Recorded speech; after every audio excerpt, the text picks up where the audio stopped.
Yung kabats ko ba to? Ay, siya ko. Sa palaliman, anong pangalan mo guys? Saturnino. Okay, boss, Saturnino.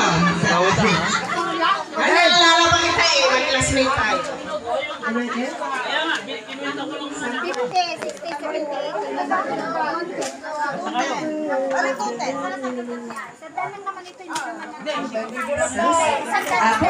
Talaga naman. No.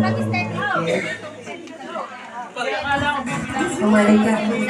Kaya na naman di mo pinaliwanag. Sabi niya kasi, pagkabula. Kulang talaga ng mga